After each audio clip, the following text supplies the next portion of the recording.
जैसे तो अगल बगल में पहले तो जब हम सीखते थे तो अगल बगल के लोग कहते थे कि क्या सीख रही है ये, मतलब ये जान इससे बिल्कुल सब लोग अलग थे।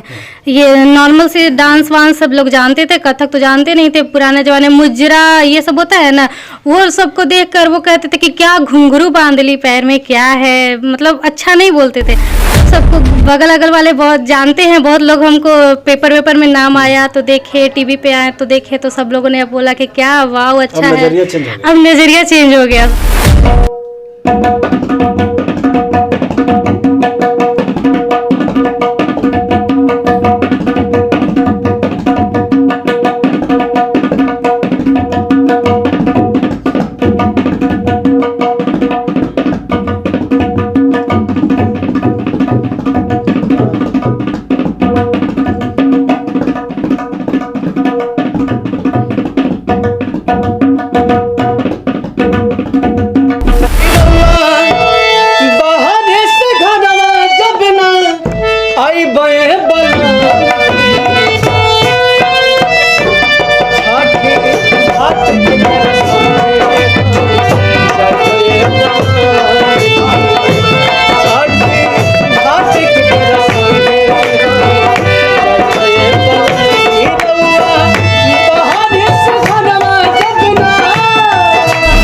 नमस्कार, बुलेट न्यूज़ देख रहे हैं आप और मैं हूं राजकुमार पाठक। देखिए, संगीत के समुंदर में आकर के आज हम बैठे हुए हैं और ये दानिका म्यूजिक संस्थान है और हमारे साथ में पिछले 30 वर्षों से संगीत में अपना योगदान दे रहे हैं डॉक्टर रविंदर सर हैं। काफ़ी ख्याति आपकी है, पूरे बिहार में बात करें, साथ ही अगर ज़िले में तो आपका ही नाम है। हम भी यही सुन करके आज देव में मौजूद हैं और आपके पास आ गए हैं। सोचे कि संगीत में चला जाए, दिन रविवार है, सूर्य नगरी में हम पहुंचे हैं। तो सबसे पहले तो बुलेट न्यूज़ में स्वागत है। बहुत बहुत धन्यवाद बुलेट न्यूज़ से राज पाठक जी।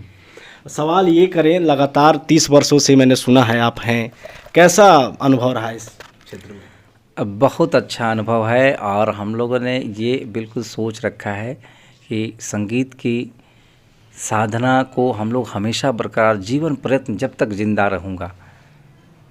संगीत के बिना मेरा जीवन अधूरा है और जब तक मैं जीवित हूँ संगीत का सेवा करूँगा, संगीत का सम्मान करूँगा। अपने छात्र छात्राओं को जो भी मैं जानता हूँ, मैं ये नहीं कहता हूँ कि मैं क्या जानता हूँ, मैं जो भी जानता हूँ, गुरुजनों ने, माता पिता ने मुझे जो भी ज्ञान दिया है वो मैं लोगों के बीच बांट रहा हूँ और बांटता रहूँगा। बहुत लंबा सफ़र संगीत का अभी भी रहा है और आज भी मैं रविवार को सुबह 7:30 से रात्रि 9 बजे तक सेवा देता हूँ, जो कि सभी लोग रविवार को आराम करते हैं। मैं भी कर्मचारी हूँ, मैं एक पेशकार के रूप में कार्यरत हूँ व्यवहार न्यायालय में, फिर भी एक दिन मेरी छुट्टी मिलती है रविवार को और उस अपने छुट्टी को मैंने सुबह 7, 7:30 से लेकर के रात्रि 9 बजे तक लोगों के बीच सेवा देता हूँ। यही मेरी श्रद्धा है और ये लगातार 1991 से 30 वर्ष, आपने बिल्कुल सही कहा है कि 1991 से मेरा प्रथम वर्ष था संगीत प्रभाकर का, तो उस समय से लगातार मैं सेवा कर रहा हूँ और माँ सरस्वती ने आज भी वो ताकत मुझे दिया है। मैं लगातार बैठ रहा हूँ, ये आप सबों का प्यार आशीर्वाद है। 30 वर्ष पहले जब शुरुआत किए थे आप प्रभाकर के रूप में थे, अब आपका एक कारवां है, लंबी लिस्ट है आपके स्टूडेंट की और नेशनल तक चले गए हैं। कैसा महसूस करते हैं और कितने लोग जुड़े हैं आपसे? हमारे साथ अभी तक लगता है कि न जाने कम से कम 10,000 कलाकार यहाँ से निकले होंगे, जिनके साथ मैं कम से कम शेयर किया हूँ। न जाने कितने यहाँ पे जब शुरुआत होती थी तो हमारे बड़े भैया श्री मथुरा रंजन जी, जिन्हें दूसरा मोहम्मद रफ़ी बोला जाता है और हारमोनियम वादन का घराना है मेरा। मैं तो एक संगीत घराने से हूँ। मेरे पूज्य पिताजी श्री यमुना राम जी बहुत ही अच्छे गायक और कथक नृत्य में भी रहे हैं। मेरे चचा स्वर्गीय मुकुंद दास जी, वो तबला वादन के बहुत बड़े प्रसिद्ध वादक थे। मेरे फूफा श्री चंद्रदेव दास जी सारंगी वादन में बहुत बड़े घराने से बिलोंग करते हैं। मेरी माँ कलकत्ता से थी, मेरी माँ का नाम भी सरस्वती था, तो वो कलकत्ता से थी और हमारे पूरे मामा ख़ानदान कथक घराने में है। तो हमारे दादाजी से ही ये संगीत आ रहा है। हम अभी एक दानिका, एक घराना, एक बुक भी हम लोग लिख रहे हैं, बहुत जल्दी लॉन्च होने जा रहा है। तो ये मेरा ताकत पूर्वजों से मिला हुआ है। प्रतिभा किसी जाति धर्म या वर्ण की मोहताज नहीं होती। अपने लगन उत्साह के बलबूते पर हर व्यक्ति अपने मनोवांछित उद्देश्य को प्राप्त कर सकता है। और मैं सोच लिया था कि नहीं, मुझे संगीत को सम्मान दिलाना है, इसीलिए मैंने संगीत को शिक्षा से जोड़ा। हमारे जितने भी संगीतज्ञ लोग हैं वो सिर्फ केवल व्यवसाय के दृष्टिकोण से संगीत को गाते हैं बजाते हैं तो वो वहीं तक रह जाते हैं, उनकी पहचान वहीं तक हो जाती है। मैं उससे थोड़ा सा ऊपर उठ करके बात करने की कोशिश की है कि संगीत में शिक्षा का महत्व। संगीत में अगर शिक्षा नहीं होगा तो मुझे पता नहीं चलेगा कि मुझे किसके साथ बैठना चाहिए, किसके साथ नहीं बैठना चाहिए, मुझे संस्कार नहीं आएगा। फिर तो वही बात हो जाएगी, फिर नाचने गाने वाली बात हो जाएगी जहाँ सुर और सुरा वाली बात होती है। संगीत का अपमान इसी तरीके से होता आया है। इसलिए हम अपने सारे छात्र छात्राओं बच्चे बच्चियों को हम यही संस्कार देते हैं कि सबसे पहले माता पिता और गुरु का सम्मान करिए, तभी आप शिक्षित कहलाएंगे और शिष्टाचार आपके अंदर होगा। और बहुत अच्छा लग रहा है आज औरंगाबाद जिला पूरे बिहार में ही नहीं बल्कि पूरे हिंदुस्तान में पुरस्कार जीत जाता है। यहाँ के कलाकार जाकर के पुरस्कार जीत जाते हैं, तो ये हम लोग का परम सौभाग्य है। न जाने हजारों हजार लोग हमने तो काउंट किया है कि कम से कम 25,000 लोग कैसेट निकाले हैं इस संस्था से, 25,000 लोग। अच्छा, 25,000 की बात करें, बहुत सारे युवा और खासकर बच्चे हैं आपसे जुड़े हुए हैं, क्या भविष्य है संगीत में? खास करके जब बात करें कि गांव वाले या पेरेंट्स मना कर देते हैं संगीत में आने से, कहते हैं क्या नचनिया बजनिया की बात यही होती है। क्या भविष्य देख रहे हैं आप और क्या भविष्य है संगीत में? संगीत का बहुत अच्छा भविष्य है, हम पहले उसको समझने की कोशिश करें। अगर संगीत को हम शिक्षा से जोड़ने, मैंने शिक्षा से जोड़ने की बात की, अगर संगीत में हम शिक्षा लेंगे तो हम किसी को सिखा पाएंगे, हम हर जगह बैठ पाएंगे, मेरे अंदर संस्कार होगा बैठने का। आजकल जो गीत संगीत में जो नृत्यांगना है, नृत्य करती हैं, वो भी हमारी बहन होती हैं। कहीं ना कहीं उसको हम अपने बहन के दृष्टिकोण से देखें। कहीं कोई मजबूरी बस अगर कोई ये काम कर रहा है तो कोई बात नहीं है, उसकी मजबूरी है, उसके पास आर्थिक तंगी है, अर्थ के कारण वो अगर वो काम कर रहे हैं तो चलेगा, लेकिन हम उसको बुरे निगाह से नहीं देखें, उसको भी हम अपने नेटवर्क में ला करके हम उसको शिक्षा दें और शिक्षा देकर के उनको शिक्षक बनाएं। वो नृत्य के शिक्षक बने, संगीत के शिक्षक बने। जब उनको रोजी रोज़गार मिलेगा वो अपने आप वो कुरीतियों से दूर हो जाएंगे। तो अगर हम इसीलिए तो ये हमने कमान संभाला कि नहीं, हम उन वैसे लोग जो गंदा गा रहे हैं, अश्लील गा रहे हैं, जितने भी आजकल भोजपुरी गायक लोग अश्लील गा रहे हैं, हम बहुत बड़ा अभियान चलाने वाले हैं अभी बहुत जल्दी में। कोई भी गायक अश्लील गाना नहीं गाएगा, इसकी कानून का भी हम लोग चर्चा कर रहे हैं, इसकी कानून बननी चाहिए। कोई भी गायक बिना परमिशन के वो गाना नहीं गाएगा, उसकी जिस तरीके से सेंसर बोर्ड पास करती है उस तरीके से भोजपुरी लिरिक्स को पास होना चाहिए, और कोई भी व्यक्ति लिखे उसका रजिस्ट्रेशन होना चाहिए। यही कारण इसीलिए गंदगी फैल रही है। गंगा माँ है, उसमें गंदगी फैलाने वाले कुछ लोग होते हैं, 2-4-5% लोग गंदगी फैला रहे हैं, लेकिन माँ तो माँ है, उस गंदगी को साफ करके भी वो सबको पवित्र करती है। उसी तरीके से इस संगीत रूपी माँ सरस्वती का जो वरदान है, जो साधना है, हम जैसे लोग यही योजना को लेकर हम लोग आगे बढ़ रहे हैं कि हर एक बहन को मुझे सम्मान दिलाना है। हर एक बहन हमें, हर एक माँ सरस्वती हो सकती है, उसकी प्रतिभा को खोज करना है और निश्चित रूप से हम लोग इसमें सफल होंगे। धीरे धीरे हम लोग उसमें आगे बढ़ रहे हैं। आजकल माताएं बहनें अच्छा गा रही हैं, सोशल मीडिया का ज़माना है, जिसका टैलेंट है वो छुप नहीं रहा है और आप लोग का देन है। आप बुलेट न्यूज़ का मैं स्वागत कर रहा हूँ बहुत तहे दिल से कि भाई आप एक संगीतकार भी हैं, एक संगीतकार परिवार से भी आते हैं और एक संगीत की बातों को लोगों तक आप डाल रहे हैं, ये भी माँ सरस्वती की कृपा आप पर हो। कलाकार की बात करें तो कला से मैं भी जुड़ा था और जुड़ा भी हूँ, क्योंकि कला किसी के व्यक्ति के अंदर से ख़त्म नहीं हो सकता है, और जिसके अंदर नहीं है कला तो शायद वो इंसान नहीं है। अब बात करते हैं, कुछ यहाँ पर कलाकार हैं जिनको रविंदर सर ने सींचा है और अभी वो गीत गा रहे थे, आपके सामने सुने होंगे आप। आपका क्या नाम हुआ? हेमा कुमारी पाठक। कब से जुड़ी हैं आप इसमें? मैं इस क्लास से 2-3 साल पहले से जुड़ी हुई। संगीत में आने के लिए फैमिली की तरफ से मिल गया इजाज़त? फुल सपोर्ट है फुल सपोर्ट मेरी, क्योंकि संगीत में मतलब मेरे घराने की बहुत सारे लोग हैं जो कि घराने से बहुत ज़्यादा बिलोंग करते हैं और हमारी फैमिली तरफ से भी फुल सपोर्ट है। फुल सपोर्ट है। क्या करना है आगे जाकर? आगे जाके मुझे भी, अब यहाँ पे आई तो मैं संगीत के बारे में कुछ जानने लगी जो कि नहीं जानती थी। यहाँ पे मुझे ये रविंद्र सर बहुत ज़्यादा सपोर्ट किए, तो हम कुछ कुछ संगीत के बारे में भी जानने लगे। नृत्य में मुझे बहुत ज़्यादा मन लगता है, उसमें मैंने सोचा कि थोड़ा आगे बढ़ना है, उसके बारे में पूरा जानकारी प्राप्त करनी है। इससे हम नृत्य में कौन सा नृत्य? ये कथक नृत्य कथक जो कि अनु दीदी मुझे सिखाती हैं, अच्छा। और बाकी जितने भी हैं, नीरज भैया हैं, आकांक्षा है, मुझे सपोर्ट करती हैं। इन लोग हमसे भी ज़्यादा। आपका नाम हुआ? अनु कुमारी। कब से आप कथक सीख रही हैं और सिखा रही हैं? हम बहुत छोटे से ही कथक सीख रहे हैं और अभी फ़िलहाल 2-3 साल से मेरा जब ग्रेजुएशन फाइनल हुआ तो मैं सिखा रही हूँ यहाँ। अच्छा, एक बात बताइए, कथक में भविष्य देख रही हैं आप अभी? हाँ बिल्कुल, जैसे कि बहुत सारे बच्चे होते हैं, किसी को पढ़ाई में इंटरेस्ट है, किसी को कुछ में इंटरेस्ट है, और बहुत सारी लड़कियां हैं तो वो ऐसा घर में सीमित ना रहें, उनके लिए वो अगर उनको अच्छा लगता है कि कथक सीखना हमको अच्छा लगता है तो वो क्योंकि वो हिस्ट्री पढ़कर वो जानी है कि कथक भी होता है, तो कथक सीखना उनको अच्छा लगता है, तो वो उनके लिए है कि वो आगे बढ़े, और अपना पढ़ाई में इंटरेस्ट नहीं है तो वो कथक में अपना भविष्य को बनाए आगे, और सपोर्ट करे सब लोग को जो सीखना चाहते हैं। अच्छा, एक बात बताइए, खास करके लड़कियों को लेकर कई सवाल आते हैं ना, क्योंकि बिहार, झारखंड की, यूपी की बात करें, अभी भी लड़कियों को उतना तवज्जो नहीं दिया गया है इन क्षेत्रों में। कथक करने जब आप जाती हैं, क्या कुछ महसूस होता है आपको, और कैसा लोगों का क्या रहता है? जैसे तो अगल बगल में पहले तो जब हम सीखते थे तो अगल बगल के लोग कहते थे कि क्या सीख रही है ये, मतलब ये इससे बिल्कुल सब लोग अलग थे। ये नॉर्मल से डांस वांस सब लोग जानते थे, कथक तो जानते नहीं थे। पुराने ज़माने मुजरा ये सब होता है ना, वो सबको देखकर वो कहते थे कि क्या घुंघरू बांध ली पैर में, क्या है, मतलब अच्छा नहीं बोलते थे। बट हमने सीखा और बहुत सारे स्टेज शो भी किए, औरंगाबाद टाउन हॉल में भी हम लोग किए, और यूथ फेस्टिवल में भी हम लोग ने भाग लिया।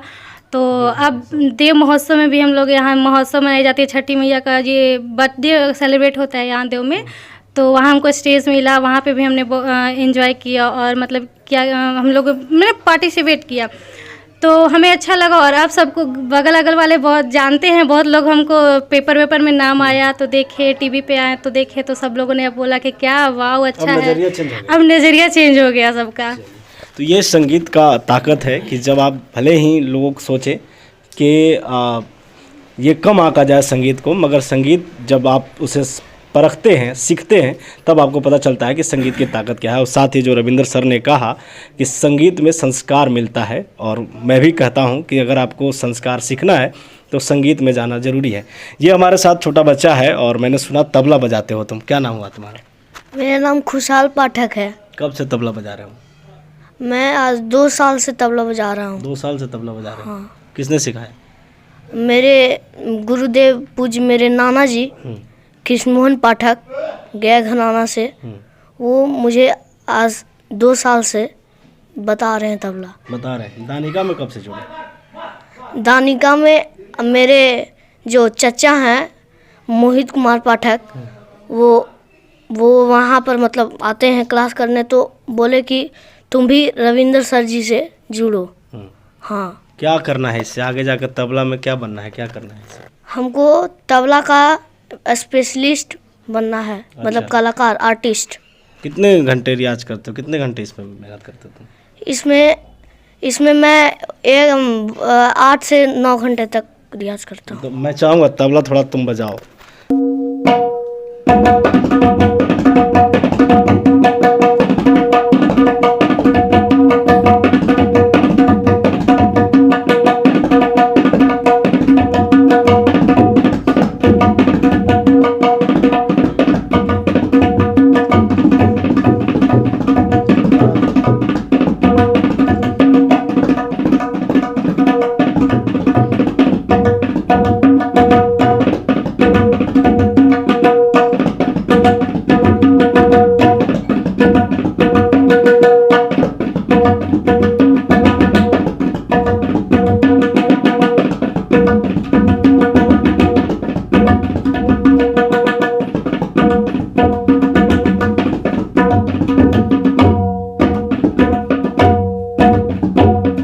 रेखा दीदी हैं हमारे साथ, अभी आए हम देव में, तो इनका गीत छठ का जब हम लोगों ने सुना तो याद आ गया वो गांव का माहौल कि जब हमारे घर की महिलाएं छठ करती थी तो क्या कुछ होता था। कब से जुड़ी हैं संगीत से आप? मैं तो बचपन से ही संगीत से जुड़ी हुई हूँ। संगीत से जुड़ी हुई हैं बचपन से। क्या कुछ लग रहा है आपको कि भविष्य है संगीत में? हाँ, इसमें बहुत अच्छा भविष्य है। जो संगीत से जुड़े होते हैं उनका दिमाग बहुत तेज होता है। और अभी जो कोरोना काल चल रहा है, महामारी चल रहा है, बहुत सारे बीमारी हैं, जो संगीत से जुड़े रहेंगे ना तो इन सबों से दूर रहेंगे। सवाल ये होगा, कब से जुड़े हो संगीत में? सबसे पहले तो रउआ के स्वागत करतनी। बुलेट न्यूज़ से रउआ बानी। बड़वे आपके बहुत दिन से हमके आशीर्वाद मिलता, वो आजीवन मिलत रही, कामना रही। आदरणीय गुरुजी हमारा डॉक्टर रविंद्र कुमार जी भी बैठल बानी, आदरणीय गुरुजी अशोक बाबा बैठल बानी, बड़ भाई धनंजय भैया बैठल बानी। हम 2013 से जुड़ल बानी अपना गुरुजी से, और गुरुजी के बहुत प्यार स्नेह मिलेला। बहुत आज जे कुछ भी हम बानी तनी मनी गा बजाए ले लिए गुरुजी के देन बा। और हमके आसन पूर्ण विश्वास बा कि आजीवन हमके प्यार दुलार मिलत रही। क्या करना है आगे? आगे भोजपुरी में कैसा भविष्य देख रहे हो? भोजपुरी में बहुत बढ़िया भविष्य बा। लोग ऐसा नहीं है कि केवल बलगर चीज़ ही सुनेला, अश्लील चीज़ ही सुनेला, बढ़िया चीज़ भी सुनेला, गांव देहात के बढ़िया चीज़, फोक जे चीज़ बा, फोक चीज़ भी सुनेला। और हमके एक प्रतिष्ठित कलाकार बने के बा, जे प्रतिष्ठा कहीं भी जाई तो लोग कहे ना कि से हई गावता तो हई गावता। हमको ऐसा नहीं करे कि हमके प्रतिष्ठित एक कलाकार बने के बा और सबके प्यार दुलार मिले, यही हमारा ला ढेर बा। अच्छा, कई शब्द यूज़ होते हैं। अभी मैंने 2-3 लोगों से पूछा, भी तुमसे भी यही सवाल होगा क्योंकि तुम जाते हो, शायद कम होगा, नचनिया बजनिया यही सब का शब्द आता है। कैसा फील होता है जब ऐसा आता है? तो ऐसा आवेला तो अब तो सुनत सुनत आदत पड़ गई बा, तैसे हमनी के ज़्यादा कुछ फर्क पड़ेला ना, काहे कि हमनी कलाकार बानी, इस सब पे ढेर ध्यान नहीं खींचे और ढेर ध्यान देहू लायक नहीं खे। लोग के कहे के काम बा, अपना चलत रहो भाई। नज़रिया बदल रहा है लोगों का, एकदम बदलबे करी ना, जब लोग आगे करी तो बदलबे करी लोग के नज़रिया। हम भी पहले गावत रही तो हमारे एगो गुरुजी से सीखले रही कि संगीत तो ओकरे कहल जाला गावल बजावल आ नाचल, तीनों चीज़ मिलेला तब एक संगीत कहला। तो हम ओह काम के हम मंच पे जाते रही तो हम नचतो रही और गैतो रही। उससे हमके बहुत लोग कहल तनी बाल उल बड़े बड़े रहे, तो हमारा पापा से लोग कहस कि से लइकवा तोर नचनिया हो गल बा, तो लइकवा तो देख लुआ वहाँ नाची थलवा। तब घर के लोग थोड़ा ध्यान नहीं के, काहे कि हमारे घर से ही हमारे घराने बा। हमार नाना जी आदरणीय सीताराम ब्यास जी कोलफील्ड के ब्यास रहन, भरत शर्मा जी के साथ उन लोग के चलत रहे। हमार नाना जी के पिताजी भी बजावत रहन सारंगी। तो मैंने हमारे घराने बा और गुरुजी के देन बा कि। चलो, सवाल ये होगा सर, क्योंकि संगीत की बात होगी, कोरोना काल में खास करके संगीत पर ज़्यादा असर पड़ा है। आप जान रहे हैं क्योंकि आप चला ही रहे हैं, तो बंद हो गया सभी चीज़ें। कलाकार जो इस पर निर्भर थे, स्टेज करते थे, वो नहीं कर पाए। क्या कहेंगे, किस तरीके से कलाकारों के जो दर्द है आप कैसे बयां कर रहे हैं? ये जो कोरोना काल है खास करके कलाकारों पर तो बहुत बड़ा कहर है। कलाकार बेचारा चूँकि उसका कोई सपोर्ट नहीं मिलता है, कोई भी प्रोग्राम करके वो अपना जीवन यापन करते हैं, तो वो जितने भी कार्यक्रम थे वो सारे बंद हो गए, सब कलाकार घर में बंद हो गए। हम तो ये कहेंगे कि इसको प्रधानमंत्री जी को, जितने भी हिंदुस्तान में कलाकार हैं, सबको अपने स्टेट को उनको प्रमोट करना चाहिए कि कलाकारों को जिस तरीके से पेंशन योजना मिलती है, जिस तरीके से वृद्धा पेंशन मिलता है, कलाकारों को भी मिलना चाहिए प्रोत्साहन राशि। अगर कलाकारों को प्रोत्साहन राशि मिलता तो शायद ये दिक्कत नहीं होती। कलाकार हमारे खास करके हम उनको रोजी रोज़गार की बात इसलिए करते हैं कि वो बहुत मेहनत करते हैं, बहुत साधना करते हैं इसके लिए।